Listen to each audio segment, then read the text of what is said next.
सिद्धेभ्यः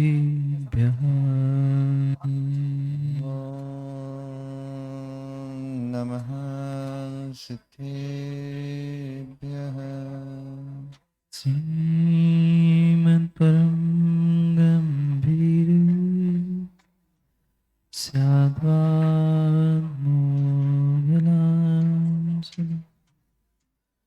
जियात्रैलोक्यनाथस्य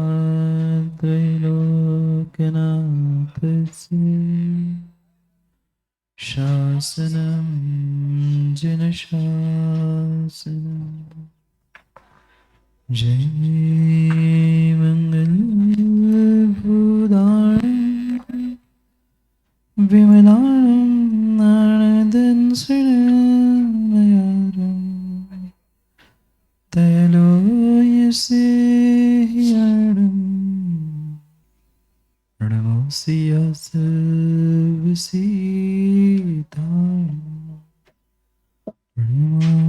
हरिहन्ताणं नमो सिद्धाणं नमो आयुर्यं नमो वत्सायणं नमो लोय सर्वसमाहुरम्। अनंत अनंत परम सिद्ध भगवान की जय 1008 से आदिनाथ भगवान की जय परम पूज्य आचार्य भगवान कुंद कुंद स्वामी की जय परम पूज्य आचार्य भगवान गुरुवर विशुद्ध सागर जी महाराज की जय सनातन जैन धर्म की जय। परम पूज्य मुनि श्री सुप्रत सागर जी महाराज की।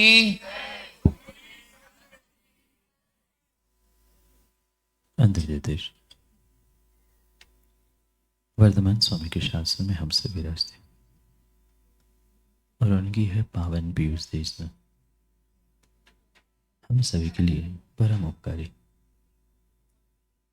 अनादिकाल से हमारी इस आत्मा जो जन्म जरा और मृत्यु रूपी रोग लगे उन रोगों का उपशमन करने वाले कोई परम औषधि है तो वह एकमात्र यह जनवाणी भागात्मा एक जीव निगोद से निकलता है। कई भावों का और कई पुण्य भावों का जब पुरुषार्थ जीव करता है तब जाकर वह उस निगोद के अनंत असंख्यात दुखों से बचते हुए निगोद से निकल पाता। कुछ ऐसे भी जीव अभी भी उस निगोद में है जो उनके पाप कर्म के उदय से वे आज तक निगोद से निकले ही। विरले ही कुछ पुण्यात्मा पुरुषार्थ के माध्यम से भावों की विशुद्धि के माध्यम से उस निगोद की अनंत पर्याय का अंत करते हुए अपने जीवन के आत्मा के उत्थान का पुरुषार्थ प्रारंभ करते। वहां से जीव उस निगोद के एक श्वास के एक श्वास में जो 18 बार जन्म मरण वह कर रहा था उस 18 बार के जन्म मरण के पहले चरण से निकलकर निगोद से निकलकर एकेंद्रीय स्थावर पर्याय को प्राप्त करता है। मां निगोद से निकलना ही बहुत बहुत पुण्य का उदय हुआ करता है। वह अग्नि कायिक वायु कायिक वनस्पति कायिक आदि इस एकेंद्रीय स्थावर पर्याय को प्राप्त करना बहुत दुर्लभ। हम सभी जीवों ने उस एकेंद्रीय पर्याय को भी कई बार प्राप्त किया। कभी वायु कायिक कभी जल कायिक बनकर यहां वहां बहते रहे, भटकते रहे। प्रत्येक उस छोटी छोटी पर्यायों को भी हमने केंद्रीय की प्राप्त कर लिया। बड़ी से बड़ी चट्टानों में पृथ्वी कायिक बनकर भी जन्म लिया।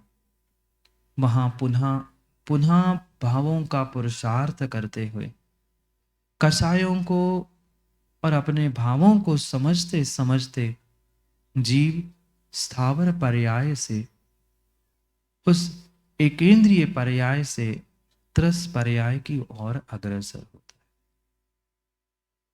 कितना कठिन, कितना कठिन, जहां सोचने के लिए कोई मन नहीं, विचार विमर्श करने के लिए, निर्णय करने के लिए कोई विवेक ज्ञान नहीं।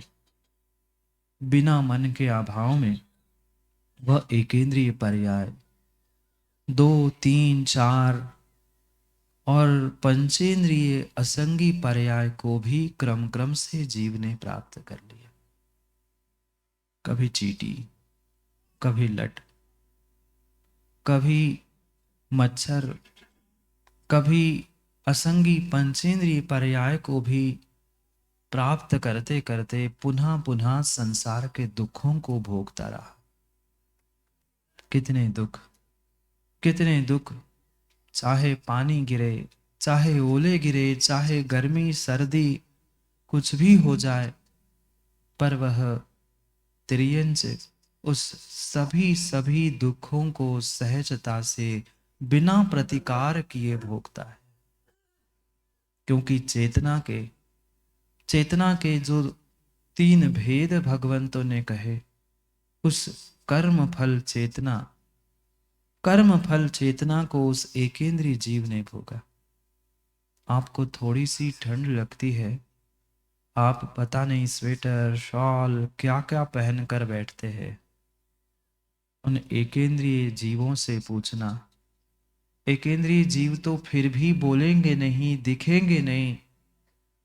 उन संगी तिर्यंसों को भी जाकर देख लेना जो ठंड में ठिठुर रहे होंगे।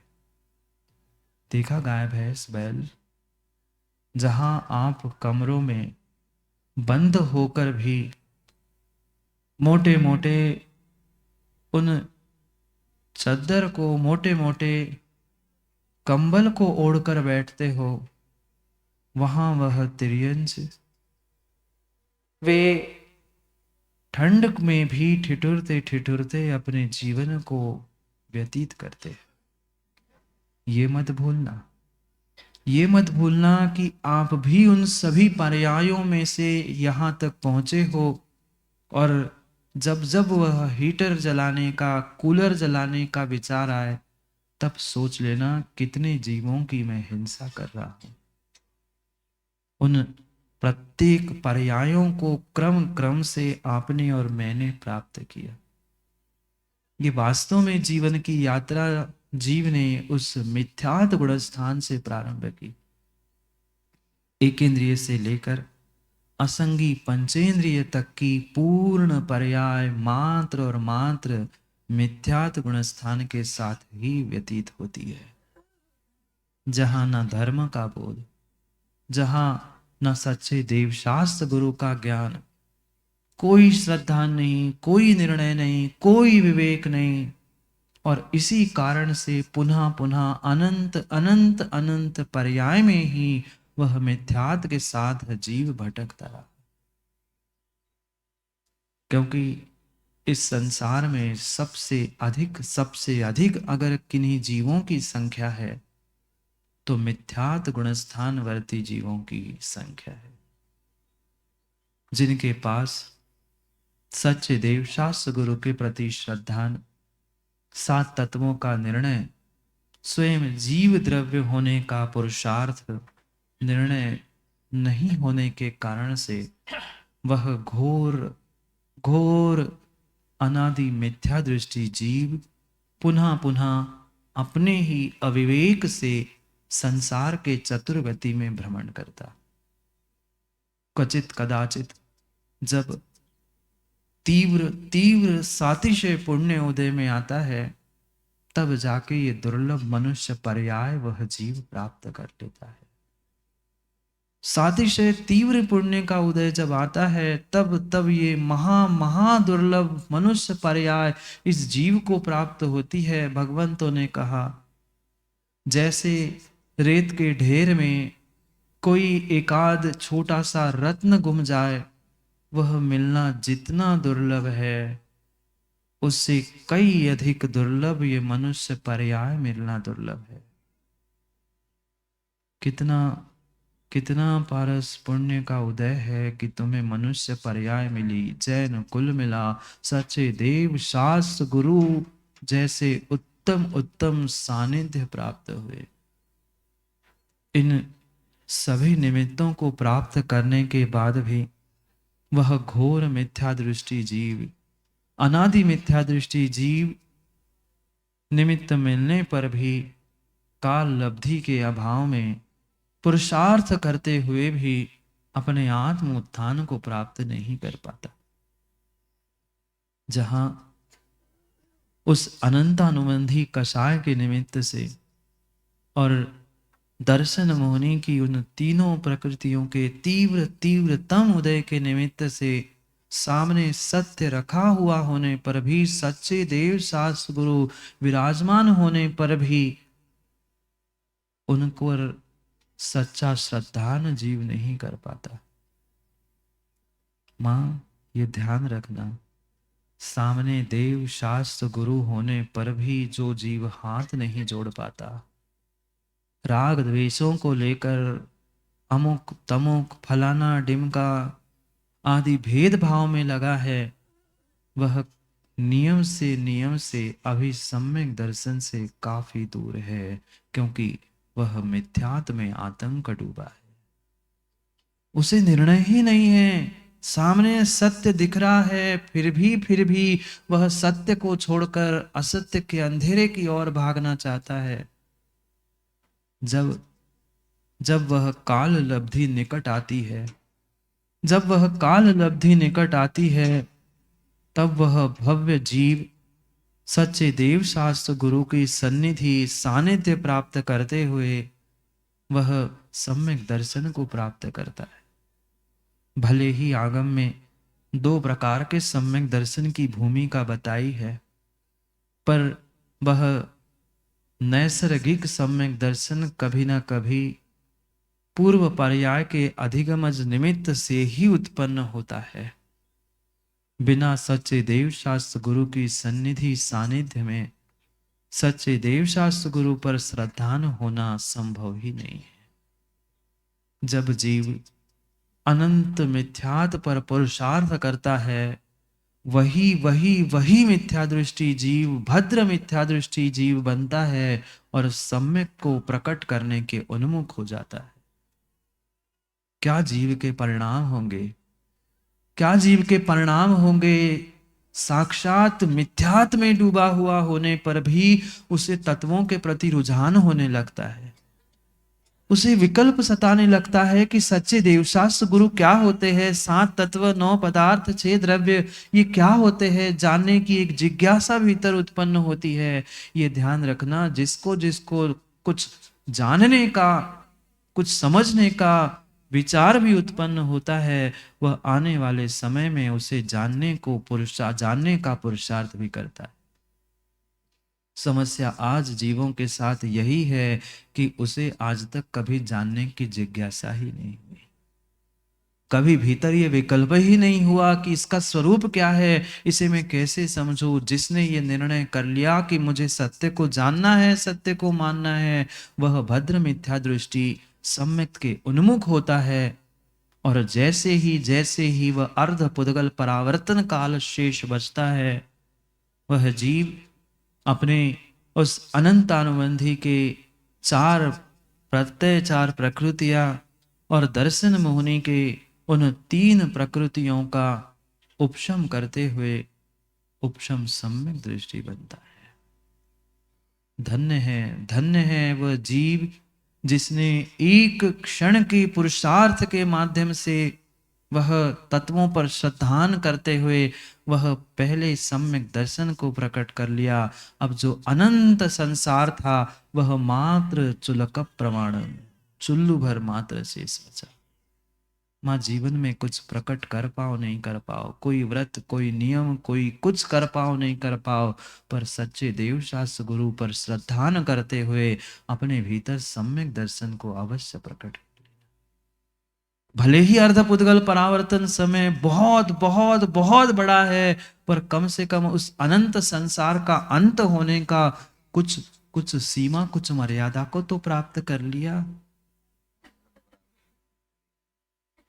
उन अनंत संसार का अल्प समय अर्धपुद्गल परावर्तन, अब चाहे कुछ भी हो जाए, कितने ही भव क्यों ना लग जाए, पर जिसने एक बार औपशमिक सम्यक दर्शन प्राप्त कर लिया, अब वह पुनः अनंत संसार में नहीं भटके।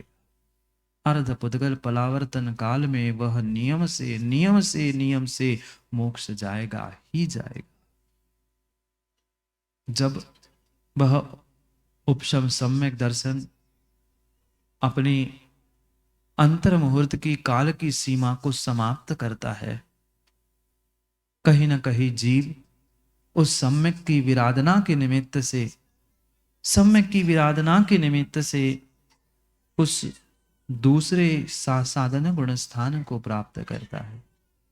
अभी तत्वों का श्रद्धान छूटा नहीं, सच्चे देवशास्त्र गुरु से दूर नहीं हुआ, पर फिर भी कहीं न कहीं उस मिथ्यात के प्रति पुनः राग उत्पन्न होने का समय आता है।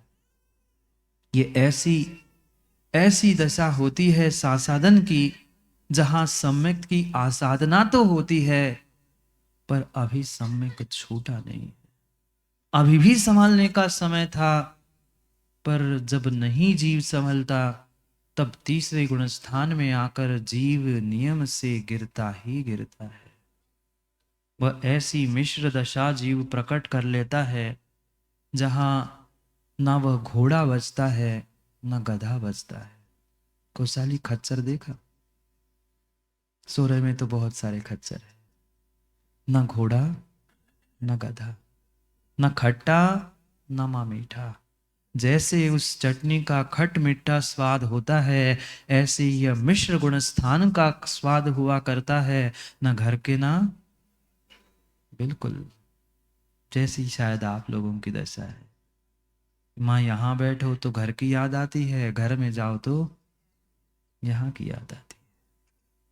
कैसी दशा है, कैसी दशा है। ऐसा ही परिणमन उस तीसरे गुण स्थान में होता है। पुनः जब तीव्र पुरुषार्थ जीव करता है, तब पुनः जाकर कहीं आगे वाले उस क्षय क्षमिक क्षायिक सम्यक दर्शन प्राप्त करने का जीव पुनः पुरुषार्थ करता है। जब पुनः द्वितीयोपशम सम्यक प्राप्त करके वह वेदक कृतकृत वेदक सम्यक दृष्टि बनता है, तब वह आगे वाले सम्यक दर्शन को, यानी क्षयोक्षमिक सम्यक दर्शन, या अगर सातिशय पुण्य का उदय है, केवली श्रुत केवली आदि भगवंतों का पादमूल मिलता है, तीर्थंकर का पादमूल मिलता है, तो वही उस 7 प्रकृतियों का पूर्ण क्षय करते हुए क्षायिक सम्यक दृष्टि बनता है, वीतराग सम्यक दृष्टि बनता है। धन्य है चौथे गुण स्थान की भी दशा। अभी मोक्ष हुआ नहीं, अभी केवली नहीं बने, भगवान नहीं बने, निर्ग्रंथ मुनिराज भी नहीं बने, पर क्या चौथे गुण स्थान की परिणति है। नो इंद्रियस विरदो नो जीवे तसे थावरे वापी, जो सद्धि जणतम सम्मा इठी अविरदोसो। कोई इंद्रियों से विरक्ति नहीं, किसी जीव की कोई स्थावर जीव की रक्षा के भी भाव नहीं, पर फिर भी मात्र और मात्र सच्चे देव शास्त्र गुरु, उनकी देशना, उनकी वाणी, उनके वचनों पर ऐसा अकाट श्रद्धा न उन जीवों को हुआ करता है राजकुमार जी, कि जिसके निमित्त से वह संसार का छेद करने के लिए प्रवृत्त हो जाते हैं। भले ही उसके पास कोई महाव्रत अणुव्रत नहीं है, पर माँ ये बहुत अच्छे से कान खोलकर सुन लेना, सम्यक दृष्टि जीव सम्यक आचरण चरित चारित्र का प्रतिपालन करता ही है। सप्तव्यसन का त्याग, अष्टमूल घन धारण करना, अभक्षों का त्याग, पानी छान कर पीना आदि आदि विवेक पूर्वक क्रिया वह सम्यक दृष्टि चतुर्थ गुण स्थान वर्ती जीव करता ही करता है, करता ही करता है। ये अद्भुत दशा होती है जीव की, क्योंकि चौथे गुण स्थान से 14वें गुण स्थान जिसने चौथा प्राप्त कर लिया, वह आने वाले समय में 14वां करके अरहंत और सिद्ध बनेगा ही बनेगा। ये पहला पहला पहला सोपान मोक्ष मार्ग का प्रारंभ कर लिया। भले ही साक्षात मोक्ष मार्ग 6वें गुण स्थान 7वें गुण स्थान से प्रारंभ होता है, पर जिसने चौथा गुण स्थान प्राप्त कर लिया, वह एक देश जिन संज्ञा को प्राप्त करते हुए सम्यक दृष्टि बनते हुए मोक्ष मार्ग को प्रारंभ कर लेता है। चौथे गुण स्थान से जैसे ही 12 व्रतों को धारण करते हुए श्रावकों की दूसरी प्रतिमा वह ग्रहण करता है, जो 11 प्रतिमा का स्वरूप श्रावकों के लिए बताया, उन 11 प्रतिमाओं से दूसरी प्रतिमा प्राप्त करते ही व्रती बनकर जीव पंचम गुण स्थान प्राप्त करता है। धन्य है वे व्रती जीव भी, जो ऐसे खोटे काल में, खोटे पंचम काल में भी वह जीवों की रक्षा के साथ एक देश चारित्र का पालन कर रहे हैं। बहुत अच्छी बात थी कि आप महाव्रत ग्रहण करते, बहुत अच्छी बात थी कि आप महाव्रत ग्रहण करते, पर महाव्रत ग्रहण नहीं कर पा रहे हैं तो कम से कम अणुव्रतों को, देश व्रतों को धारण करते हुए पंचम गुण स्थान तो मां आप प्रकट कर ही सकते हैं। ये स्त्री पर्याय का अंतिम सर्वोत्कृष्ट गुण स्थान हुआ करता है, क्योंकि स्त्री पर्याय से, नारी पर्याय से 6वां 7वां गुण स्थान संभव नहीं होता। कम से कम पंचम गुण स्थान वर्ती बनकर वह उत्कृष्ट शल्यिका, आरिका आदि व्रतों को, लिंगों को प्राप्त करने का पुरुषार्थ करना। जीव ने 5वें गुण स्थान से निर्णय कर लिया कि बहुत हो गया, अणुव्रतों को ग्रहण करते करते समय बीत गया, अब मुझे महाव्रत धारण करने। परिग्रह पोट उतार कर लीना चारित्र पंथ, निस्वभाव में स्थिर भय। जैसे ही निज स्वभाव में स्थिर होता है वह जीव, परिग्रह पोट सब तिलांजलि देते हुए अपने निज स्वभावों को प्राप्त करने का पुरुषार्थ करता है।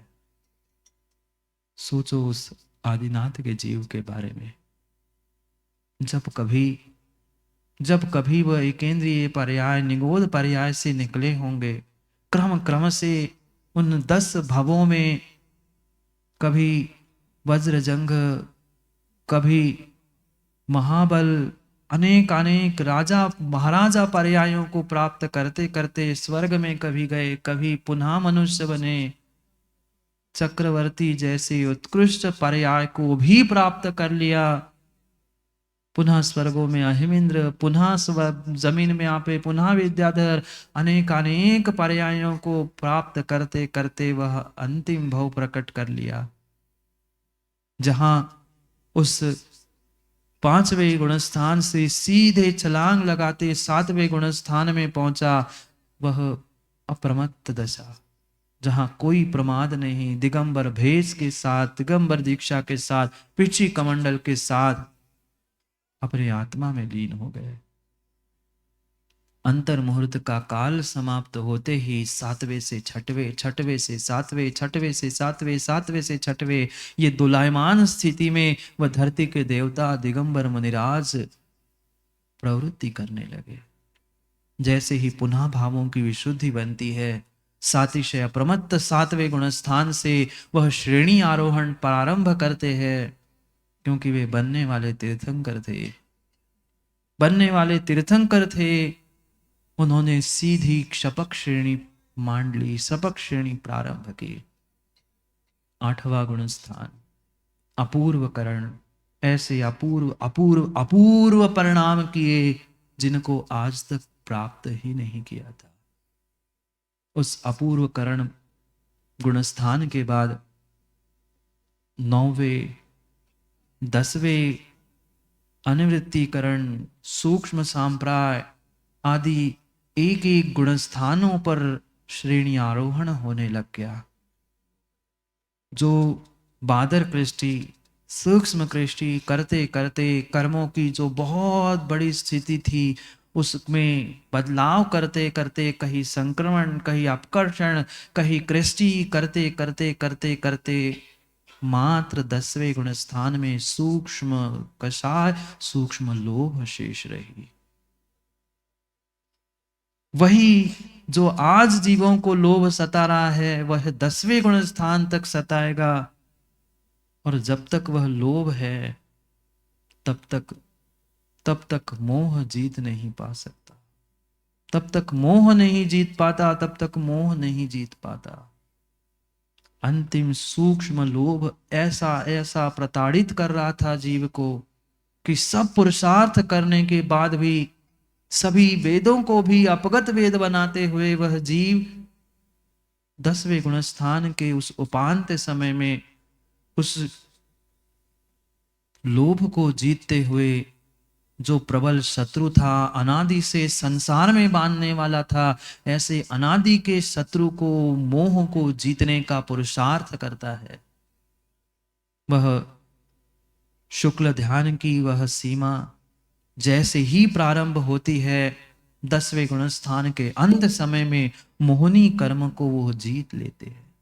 और जैसे ही मोहनी कर्म को जीत लेते हैं, गुणस्थान 10वें में ही मोह को जीतते हैं।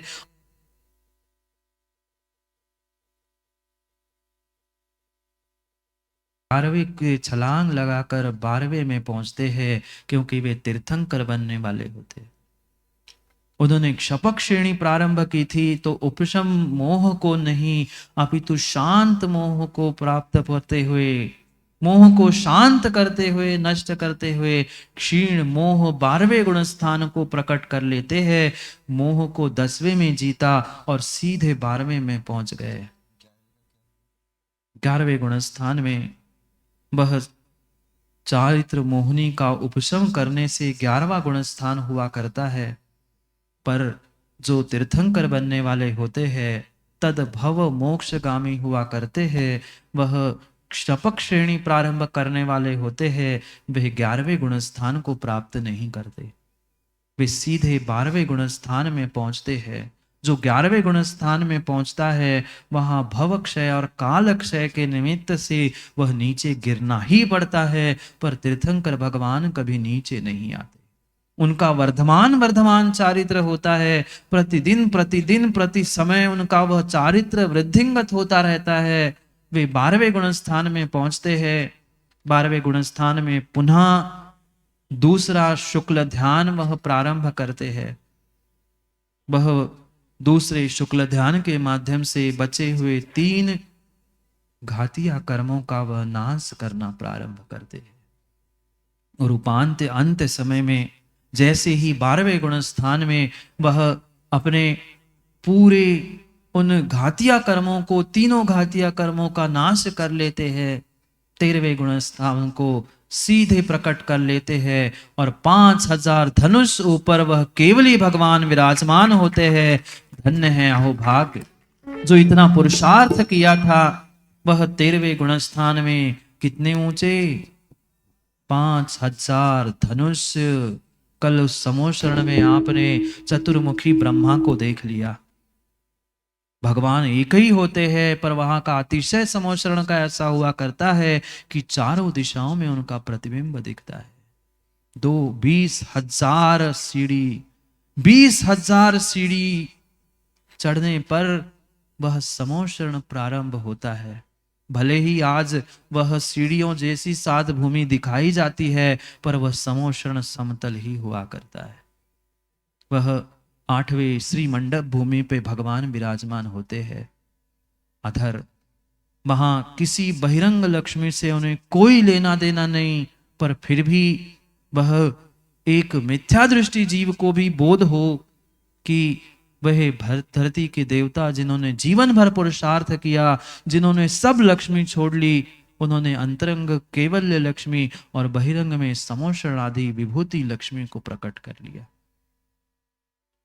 पूरा समय भव्य जीवों के निमित्त से, पुण्यात्मा के जो निमित्त से यत्र तत्र विचरण करते हुए, विहार करते हुए तीर्थंकर भगवान आदिनाथ ने दिव्य देशना प्रदान की। जगह जगह पर समोषण, जगह जगह पर दिव्य देशना के माध्यम से भव्य जीवों को धर्म का उपदेश दिया। धर्म का उपदेश देते देते जब कुछ माह ही शेष बचे थे आयु कर्म के, तब वह योग निरोध करने के लिए कैलाश पर्वत पर पहुंचते हैं। कैलाश पर्वत पर विराजमान हो जाते हैं। पुनः तीसरे शुक्ल ध्यान के माध्यम से जो 13वें गुण स्थान का अल्प समय शेष था, उस 13वें गुण स्थान के अल्प समय में वह तीसरे शुक्ल ध्यान के माध्यम से पुनः 4 कर्मों पर पुरुषार्थ करते हैं। जो 4 आघातिया कर्म शेष थे, उन 4 आघातिया कर्मों पर पुरुषार्थ किया। उन आघातिया कर्मों का जैसे ही वह नाश करते हैं, वह आने वाले उस 14वें गुण स्थान को प्राप्त कर लेते हैं। अभी पूर्ण कर्मों का क्षय नहीं हुआ, अभी मात्र सयोग केवली, अयोग केवली बनकर 14वें गुण स्थान में पहुंचते हैं। 14वें गुण स्थान का बहुत बहुत अल्प अंतर मुहूर्त का समय, जहां चौथा शुक्ल ध्यान, अंतिम शुक्ल ध्यान, जहां बस अब लक्ष्य की प्राप्ति होना ही है। क्या वहां जीव की दशा होगी, क्या जीव की दशा होगी, जिसको जीवन भर का, कई भवों का, अनंत संसार के छेद का, पुरुषार्थ का फल मिलने वाला है। विचार करना, विचार करना।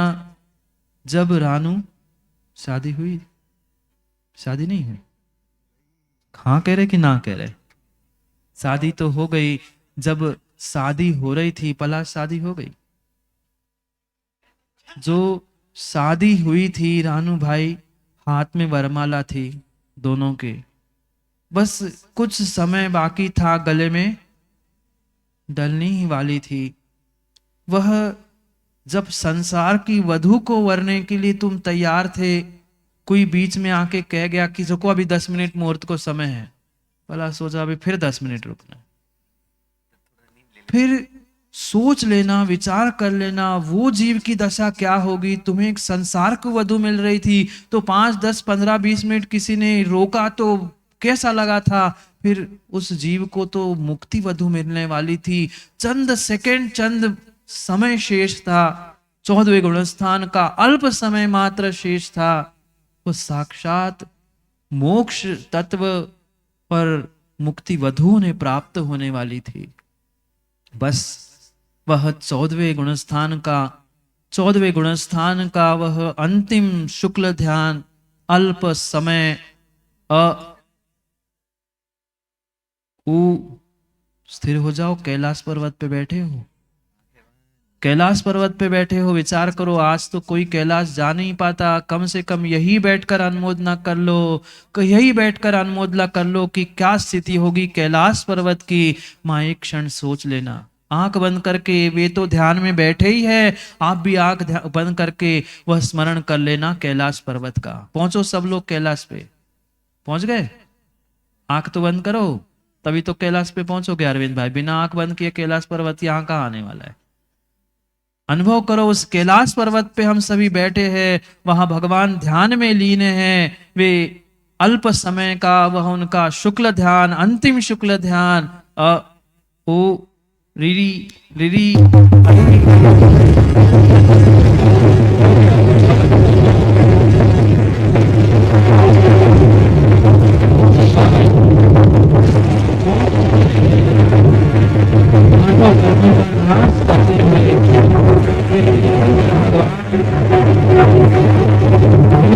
को प्राप्त कर सके। धन्य है वे भगवान जिन्होंने अपने संसार का नाश करते हुए मुक्ति को प्राप्त कर लिया। चले गए भगवान भी, महेश पंडित जी मोक्ष चले गए, मोक्ष गए भगवान, भव्य जीवों को छोड़ के मोक्ष गए भगवान। धन्य है भगवान तो मोक्ष चले गए, पर जैसे ही मोक्ष कल्याणक मनाने के लिए वह स्वर्गों के देव वहां पहुंचते हैं, सभी नगरवासियों को भी समाचार मिलता है कि भगवान की तपस्या फलीभूत हुई, कैलाश पर्वत से भगवान मोक्ष चले गए। वह भरत चक्रवर्ती भी दौड़ते दौड़ते वहां पहुंचता है, सौधर्म भी पहुंचता है। जो चरम शरीरी तीर्थंकर भगवान थे, उनका शरीर तो कपूर भांति उड़ गया, मात्र नख और केश वहां पर शेष पड़े थे। सौधर्म वहां पहुंचता है, जो नख और केश यहां वहां थे पड़े, उनको एकत्रित करते हुए उनको संस्कारित करने के लिए अग्नि कुमार जाति के देवों को बुला लेता है। वहां जैसे ही सौधर्म खोजता है, खोजते खोजते वो देख नख और केशों के संस्कारों के लिए पुरुषार्थ करता है। सौधर्म देखता है कि एक चट्टान पर भरत चक्रवर्ती बिलख रहा है, रो रहा है। सौधर्म अचंभित होता है और पहुंचता है चक्रवर्ती के पास और पूछता है, क्यों भरत, हम तो स्वर्गों से खुशियां मनाने के लिए आए, भगवान का मोक्ष हुआ और तुम रो रहे हो, बिलख रहे हो, तुम्हें क्या भगवान का मोक्ष अच्छा नहीं लगा? क्या सुंदर उत्तर मां उस भरत चक्रवर्ती ने दिया। वो कहता है, कौन नहीं चाहता कि मोक्ष पुरुषार्थ फलीभूत हो। मैं भी समझ रहा हूं भगवान का मोक्ष हुआ, मुझे भी भगवान के मोक्ष की खुशियां तो है, पर फिर भी सौधर्म कहता, फिर क्यों रो रहे? मोक्ष हुआ इसलिए मैं नहीं रो रहा हूं, मोक्ष हुआ इसलिए मैं नहीं रो रहा हूं। मैं भी पुरुषार्थ करूंगा, मुझे भी शायद मोक्ष हो जाए, पर जब भी मुझे कुछ जिज्ञासा होती थी, कोई समस्या होती थी, कोई विकल्प होता था, मैं दौड़े दौड़े प्रभु के चरणों में पहुंचता था, समोर चरण में उनकी जिज्ञासा का समाधान कर लेता। अब मैं किससे देश ना सुनूंगा, किससे अपनी जिज्ञासा का समाधान करूंगा? मैं केवल ज्ञान प्रकट कर लूंगा, मैं मोक्ष भी चला जाऊंगा, पर प्रश्न पूछने के लिए, उत्तर देने के लिए मेरे पास कोई नहीं बचा, इसलिए मुझे दुख हो रहा है। क्योंकि मोक्ष हुआ और सब विकट गया। समय आपका भी कार्यटोरन में अरविंद जी हो गया। भगवान का कल्याणक, मोक्ष कल्याणक हुआ और मोक्ष भी चले गए, सबको ही जाना है। इसलिए समय का सभी ध्यान रखे और समय पे समझना है समय को। जीव का अथः पुरुषार्थ मोक्ष कल्याणक के रूप में फलीभूत हुआ। ऐसा समय हम सभी के भी जीवन में आ जाए कि हम सबका भी मोक्ष कल्याणक हो जाए, हमारा सब काम सार्थक हो जाए। क्योंकि प्रभु के तो 5 कल्याणक हुए, वे विशेष पुण्यात्मा थे। हमारे 5 नहीं सही, एक ही कल्याणक हो जाए, हमारा काम बन जाए, मोक्ष कल्याणक हो जाए, हमारा जीवन सार्थक हो जाए। इन्हीं भावों से पुनः समय पर समय की बातों को समय पर समझने के लिए समय पे मिलते हैं, क्योंकि समय पे किया गया काम समय को दिलाता है। बोले भगवान महावीर स्वामी। मोक्ष गए